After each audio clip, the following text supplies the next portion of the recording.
I want to open this up for questions or even comments from the public. Yes? It doesn't work, so what? You can stand. You can stand. I prefer to sit down. I'm shivering. Seriously. This event is under the title Refugees and the Host Communities. I am one of the victims that come from those hosting communities. I think that all this panel is a mockery and a disgrace, because it's like, speaking about the Israeli conflict, the Israeli-Arab conflict, without inviting Arabs or Palestinians to the discussion. I think that first of all, there aren't any communities in Tel Aviv anymore. The refugees and the illegal immigration, the flocks of massive immigration that came to our neighborhoods, helped by the government, by the municipality, and by the aid organizations that doing everything in our places, shattered our communities into pieces. I think that it's really, you feel full of yourself. You feel as saints. You're doing beautiful things. You see them as beautiful things for other people. And no people from South Tel Aviv came here to speak out and to speak their opinion. I think it's a disgrace, and we can see. I'm sure that most of the people here don't live in South Tel Aviv. I don't speak about the refugees. And you will go back to your safe home. I'm sure that you don't live in South Tel Aviv, and it's very comfortable to you to live in a very good, decent place in the city, and then come and say what we should do. Another thing that is, you look us as incited mob that is a tool of the government, and you always call to unite our struggles. You say to the people in South Tel Aviv that you should fight with the refugees, as you call them, in order to get better conditions, though we don't share the same destiny and we don't share ambitions and dreams. I do think that, as I said, I'm baffled to say what I really do think about this situation, because I do think it's a disgraceful charade, and it's very sad that the real victims of the communities that had been destroyed are not here to say and to speak for them and to tell our stories. My father is one of those victims. He lost his job because of the cheap labor force of Eritreans that took his job. My life has been a hell for the last 10 years, and I think it's very, this is a pattern of, as I said, it's like speaking about the Palestinian-Israeli conflict without inviting any Palestinian to speak. I think it's a disgrace. Thank you very much. Okay. First of all, thank you very much for giving this voice. I must say that for me, by organizing the panel, I'm sorry they didn't bring the local voice. I will make sure that next time I'll do it. What? No, but wait.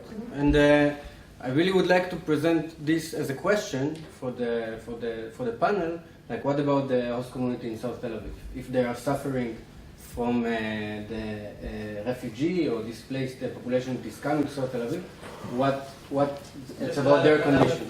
I don't think that they can speak in our name. Sorry, I'm not. I don't think that they can. You cannot. You can ask them about their opinions. You brought here it's so unbalanced panel, because I don't. Excuse me. I understood that it's not a balanced panel. I'm not telling them to represent you. I'm happy that you are here representing yourself and your community. I just would like to hear their opinion about the subject, and then we can continue. Unless you want to just break every discussion we're going to have here. No, unless that's your purpose. No, this is not my purpose. Thank you. אולי אם יש שאלה, אז אמירה. אם יש שאלה. השאלה היא איך נותנים... No, but I'm sorry, it has to be in English because most of the participants today do not speak Hebrew. Okay, the big question was how you put a name on the panel about the refugees and the hosting community, or inclusion and exclusion, whatever, without even thinking that you need to hear the voice of the hosting community. The forced communities. The forced hosting community. Forced host, The yeah, exactly. almost raped hosting community. He didn't organize this. That's what I want to say. We are not going. That's the question. This is the question. The question I can Because say. it's not the first time we meet it. And it's We not meet a it all panel the time, exactly all the about time. refugees in South Tel Aviv. It was a general argument, and we touched also the issue of But this South general refugees in argument South has Tel an Aviv. aid organization representative speaking and a refugee speaking. So if Yeah. it's a general argument, but there are people from one side speaking, then either it's not a general argument or it's I unbalanced. saw it really as a general as a argument. discussion with sides, though. It wasn't presented as a debate But and a discussion where with the sides. So why to come to there a are no forum sides, if you're not going to listen to participants that? from one So change the name of the panel. Don't call it. Don't Refugees say and host communities. host community. Don't say. Say it's a panel about our poor and our. Shafi, you want me to say it? Yeah. Or you want to speak? I can invite you to the panel, you can speak. No, I don't. So, first of all, we, and I said it in the beginning, wanted to present the case of refugees in a global perspective, not specifically local, South Tel Aviv. This is why in the magazine we bring different cases from the world. We have only 2 articles out of 9 even, discussing South Tel Aviv. And here we have host communities from different places in the world. We have here Rwandans that also need to face refugees in their countries. We have Ugandans. We have Israelis in general, not only in South Tel Aviv.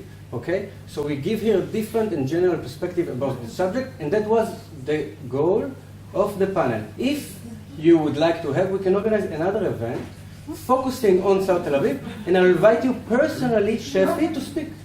Now we can continue with the discussion? Great, thank you very much. There is another question? Yes. Yes. Good afternoon, my name is Francisco. I'm part of the hosting community from Kenya.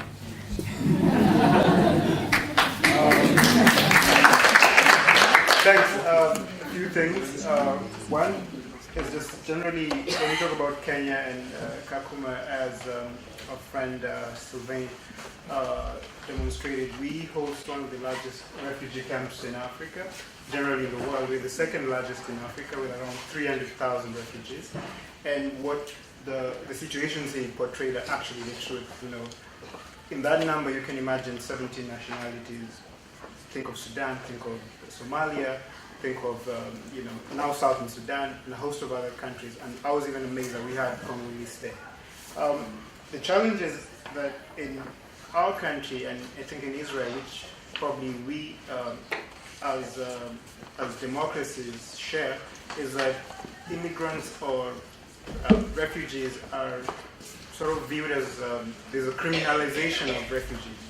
And that's what happens now in the cases of, for example, in Israel, whereby the refugees are thought to be coming from Arab countries, Sudan in this case, are going to be viewed as going to be leaning towards, in the Israeli-Palestinian conflict, to the Arab side. And so in Kenya, the context is quite different. We have a lot of refugees from Somalia, and we have a Somali-Kenyan ethnic that, in this case, gives us two different and divergent opinions of the Somali refugees. The Somali ethnics who were born in Kenya and have integrated into society have become very successful businessmen, run some of the most high-profile business ventures in Nairobi, but there is a creeping element of radical Islamic movement, and a lot of the suspected insurgencies have been caused by this, again, particular ethnic. So in such cases, the Kenyan rhetoric towards, the refugees in our country would be like, okay, we need to, create a barrier between, for example, Kenya and Somalia to prevent infiltration. But I think this, as we've discovered, even in the case of Israel, that's not always the solution. What do you do with the prevailing situation inside the country? That's one comment on Kenya as a hosting community. About exclusion, I thought to bring this up. I think there's one other aspect of exclusion, which is health. Access to healthcare for refugees is very I mean, it's an issue that needs more and more efforts being put into it. Of course, there are 8 organizations that offer free clinics and checkups, but then that's at most, that's what happens. Refugees post their initial entry into countries, into communities, have to travel further and engage in institutions that, you know, which probably will not offer them healthcare, affordable pricing, and other related aspects of access to healthcare. My final question is to the former member of Knesset. I understand about the debate about, maintaining the Jewish character of the state, and I think this is what is the basis, I think, of the anti-infiltration law. I wondered if during your time in the Knesset, or during your time in formation of the law or the bill, were there any efforts to move Israel towards, the global movement in terms of appreciating immigration as a global phenomenon, and of course, as Tal also shared, incorporating aspects of the convention into domestic? Okay. Thank you for the question. You're from Kenya, right? Right. Well, I was in Knesset, I was the chairman of the Knesset Committee for Foreign Workers, as we call them here. And we did have some discussions that I initiated in order to talk about the refugee problem, which is an international phenomenon, not just in Israel, of course, not just in the Middle East, but in the whole world. No, there was no government interaction, no government special position on that at all, I must say. I would even say that, officially speaking, Israel doesn't really have a position on that. I mean, Israel is a part to some conventions, international conventions, but Israel is not preoccupied in any way with the international aspects of the issue. Israel is very much concerned with the issues of people crossing the border, defense, in Tel Aviv, everything that we have. This is a main issue in politics, but the international issue is not at all a matter of concern here.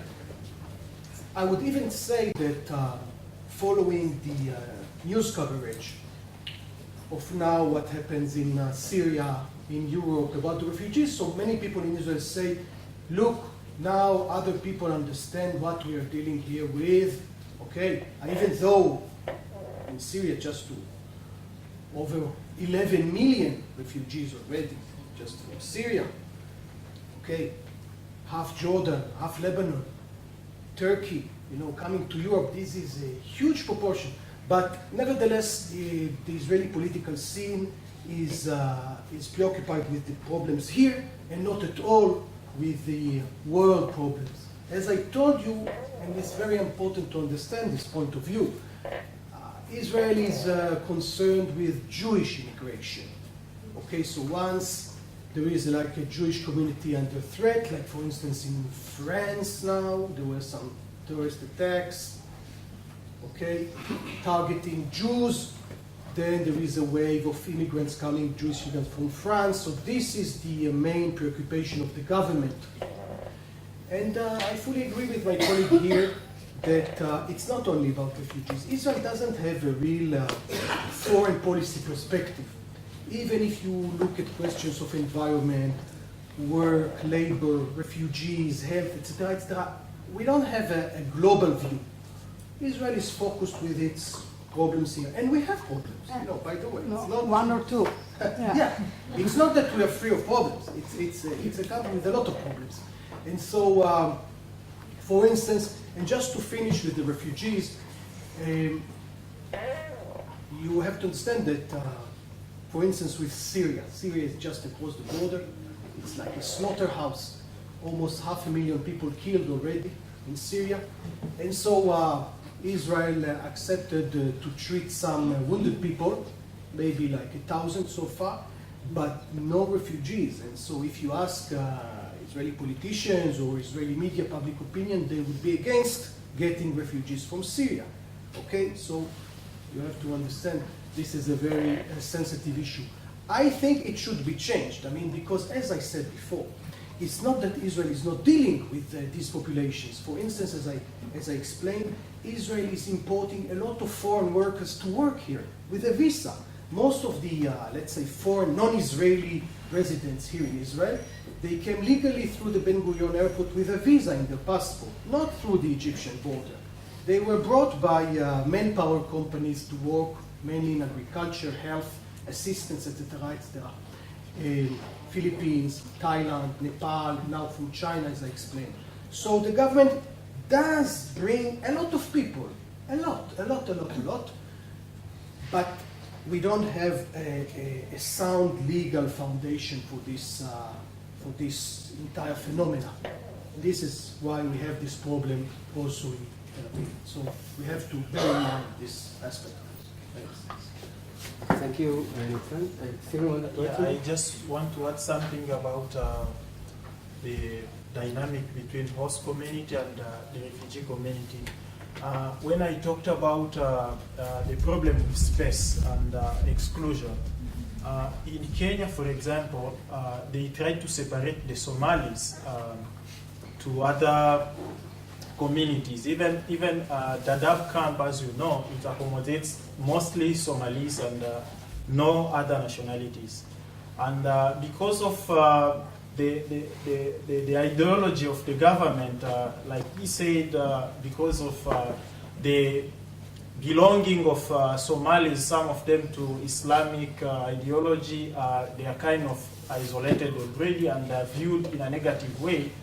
Dadaab camp, to some extent, has lack of infrastructure, health is problematic, and let's say like the government doesn't really control the area. It's very, very congested. And thinking of isolating them was not really a solution. It became again a burden because as it is congested, terrorists from Somalia, the Al-Shabaab, actually got their way into Dadaab, and they could be really confused with the Somalis.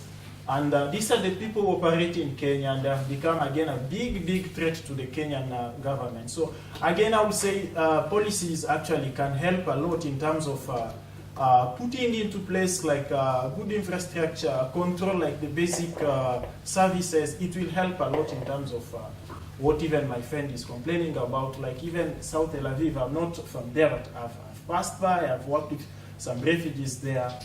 Issues of accommodation being problematic, like in an area where you have like a small house, like 10 people, when they come out, it's really balagan, and I guess you can see like the mess. In order to try to bring solution, I think it has become more problematic.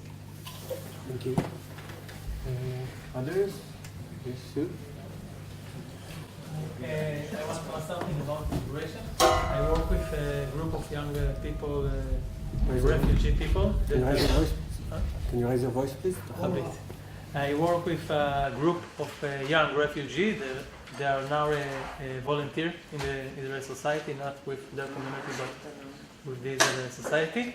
And they are a bit confused about the meaning of the integration with the Israeli society, because they know that there is immigrants, people that come to Israel or to Europe, that are not in a temporary condition, status.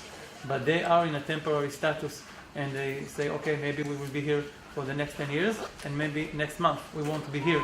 How can you integrate when you're not, when you are in a temporary status? This is a question I like you to answer.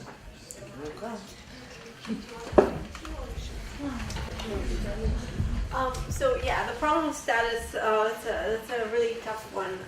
So most asylum seekers only have temporary status, what they call conditional release visas that are for a duration of 1 to 3 months. That basically leaves them in sort of a legal limbo. Those permits specify on them that they are not work permits, so their holders are not allowed to work, but the government overlooks the fact that these people actually work and doesn't sanction the employers for employing them. At the same time, the people that have those visas are constantly in the process of renewing them and have no shot at actually reaching stability. We ran an asylum and immigration rights clinic in my law school. We have quite often amazing clients. Some of them are really educated and could be very, contributing members in the society. Even the person cleaning my floor in my office has a master's degree in statistics in this country, and there he is cleaning my floor. They come to us and ask us questions like, should I bother learning Hebrew? Would that be helpful? Like, I don't know how long I'm going to be here. Maybe I shouldn't bother, because what will I do with it if I'm deported to Uganda or Rwanda tomorrow? So I agree with you that one of the core issues that need to be resolved is the fact that people should be given a more permanent status. That's also the direction which most of the Western world has gone through a process of naturalization of refugees. Unfortunately, I think it's really very far from where we are. That has to come with, the realization that some refugees are here to stay, and I think the Israeli society is really not there yet. Thank you. Apologize. So it's to leave. Thank you very much, Nitzan. Okay, we'll take a few from the back, and then we need to close. Please don't forget it, because I have two focused questions to the two remaining Israeli candidates. Good. Yes? I was just wondering, what is the status of children that were born in the children of the refugees? Normally in Israel, when you are born here, you are legal citizenship. So usually the way it goes is that there's either what is called the law of blood, that you're given citizenship based on the blood that runs through your veins, whether it's the blood of a citizen or not, or the law of the land, which means that you're given citizenship based on the question of whether you were born on the land of the country or not. Here in Israel, what we have, like the main principle of citizenship law is the law of the blood. So people born here are not automatically granted citizenship. What we did have are two, allegedly one time, government decisions giving amnesty to children of migrant workers. That included a tiny number of asylum seekers' children as well. I don't expect any more decisions of that sort, but the vast majority of the asylum seeking children are as statusless as their parents. Thank you. Orlando? Yeah, I had kind of this two-part question, and the question he left, and it was more about also the kind of status of like Palestinian workers that are working within the Israeli market. You see them all over the center. They're basically building the city. And I was wondering what kind of lobbying happens within the government in terms of just this as a process of potential integration. It's always in terms of security and also just questions that we couldn't handle the society, but they're already very much a part of the societies here, just many people don't see them. But I also wonder, because I think Palestinian workers within Israel are increasing, if that's causing any tension amongst the other foreign workers and other populations that are also seeking those jobs, and if it's causing tensions within the communities themselves versus, between the state and the refugees or foreign workers, if within the populations themselves, if there's conflict, because people are actually going more towards having local people or Palestinians working for them rather than outside foreign workers. So we're really diverting from the issue of refugees here. I don't know whether you're talking about... because they are refugees. They consider themselves refugees. I don't know which Palestinians you're talking about. Are you talking about Palestinians with Israeli citizenship? No, or coming Palestinians from from the West refugee Bank? camps in the West Bank. Okay. So I don't know that there was a dramatic incline in the number of permits for Palestinian employees. But to the extent that there was, we're talking about a very different kind of presence here. Palestinian employees in Israel are what we call frontier workers. They come here, but they don't acquire services from the Israeli government. If they get sick, they get health care from the Palestinian National Authority. Their children go to school in the Palestinian National Authority. That's a very different type of a relationship that they have with the state. Also keep in mind that their permits are always kind of, dubious. It depends on the security situation. Sometimes their permits are taken away. Sometimes there are closures. Sometimes they can't regularly show up to work. And it's a very dynamic situation. I don't know of any research on the issue of whether they're competing over employment with refugees or with Israelis. And to the best of my knowledge, it's still a phenomenon of a relatively small scale. And I can't answer your question about lobbying the government. It's on his forte, not mine. זהו? No? I still have a question. I have two focused questions that are very brief. My name is I think- Lior. I support my friends from South Tel Aviv, and I've also begun involvement with the local population. I'd like to ask Tali Kritzman Amir. I'm going to change my question because somehow it's left, and we've already said a few things that sort of connect to that question. But about integration, about incorporation, how do you think the state should go about incorporating or integrating asylum seekers, considering, you spoke about blood, the tremendous amount of bad blood between the refugees and asylum seekers and the local host community or the forced hosts? That's my question about this interaction between the host community and the refugees, and I'd appreciate if you address that from the perspective of the host community. If you say that several of them are here to stay, how should the state go about that, about integrating them with regards to its own citizens who have been discriminated and oppressed for many years? And to Ophir, I'm sorry I didn't catch your name, Ben Menashe? Ben Shlomo. About the children and the kindergartens, the toddlers. How do you feel, or what do you know about Israeli children, and I mean Jewish children, not children holding Israeli citizenship, living in Neve Sha'anan, who haven't got neither kindergartens nor schools in their own neighborhood? So that's my question about the children issue. Thank you. Liad, Okay. you want to let me maybe address the first part of that question? Is that okay? Yes, please. Hi, my name's Emily. I live in South Tel Aviv. I live in Kiryat Shalom. And the question you just asked is one of the things that we'll be looking at in the course that I teach next semester in Global. So it's a great opportunity to answer what I think is a really well-phrased question. What can be done to make it work better? And I think the first piece of that answer is about decriminalization. Is moving away from almost everything that these people who are living here daily is doing is criminal.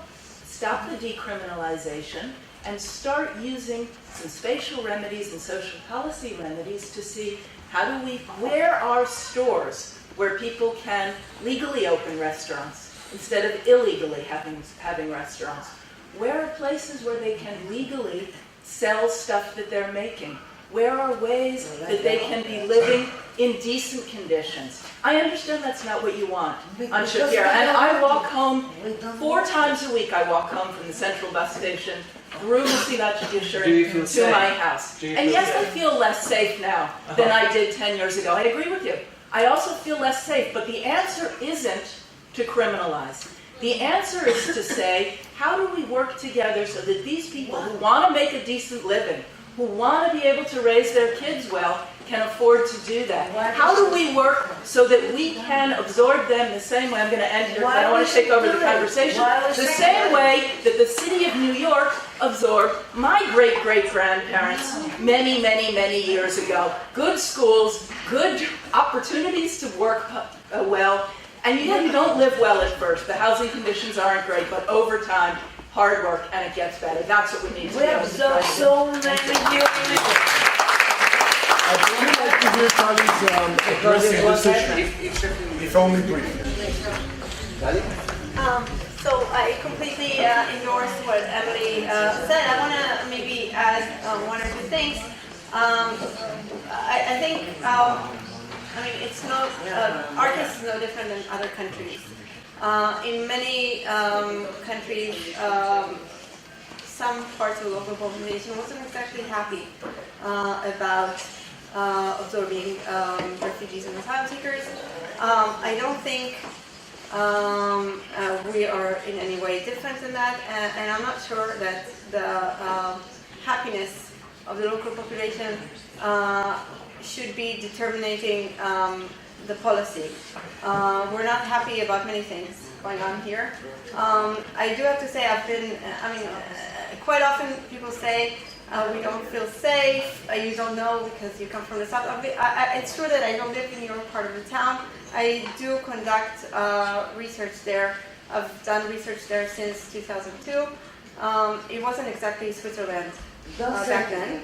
I think the discrimination against the people. Don't say it again because it's so offensive. Don't say it again. You asked the question, please No, answer. Here, we had a sense of, in the past, we had a sense of community. We had a sense of, we had joy of life. And don't say that it was, if it was a poor or a neglected area, you can do everything you want in it. It doesn't go like that. This is what you're doing. This is what you're doing. The people who were living here, who were born here, were not kids. Just a reminder, you don't want to hear me anymore. You have to present your message and understand this. There was another question, I don't know. You want me to answer? And then we need to finish, unfortunately. You asked the question, so maybe you should listen to her. If you want. I asked the question, I'm listening. You asked me about the situation of the Israeli. About your opinion about Israeli children not having educational resources in Neve Sha'anan. Educational resources like schools and kindergartens being basic anchors of a community, of a healthy community. Not just in Neve Sha'anan, but also in Shapira and Shkunat Tikva. These are many areas that children and families lost the public area that they used to have. I agree with that. I agree that all of South Tel Aviv area lost many of its resources in the last few years. I do agree with that. But I think that you asked me this question because you understand we have some differences.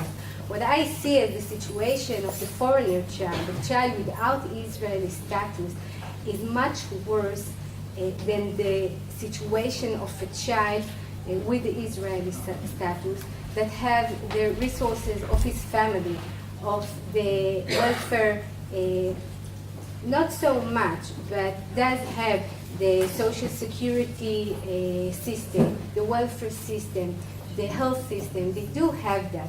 And the non-legal children do not carry all of these basics. Let me tell you, I'm a social worker at my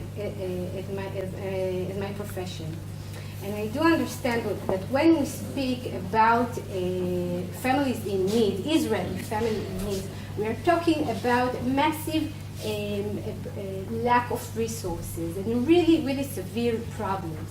And even with that, the situation of children with no status is something that we can compare to children in orphanage in former Soviet Union. That's the situation of children in the babysitters. And when you draw the line, you need to draw it somewhere. I choose to put it here.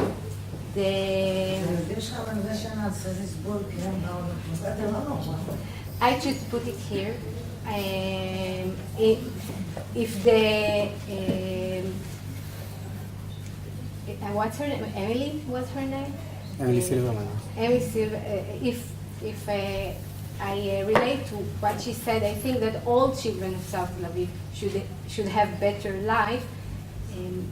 But of course, this is something that not me or you know can decide. Okay. I'm sorry, we need to end. I feel that we managed to connect between different stories of refugees from across the world. And I think it's good. We can learn from best practices from across the world. The story of refugees is not only in South Tel Aviv. It's a global phenomenon, and we should face it as a global phenomenon. I want to thank the speakers. I want to thank the global staff. I want to thank Tamara Tzofe, which did the design, the dear Tamara Tzofe. And also you guests for being here. Thank you very, very much. You're welcome to speak with each other about the issues that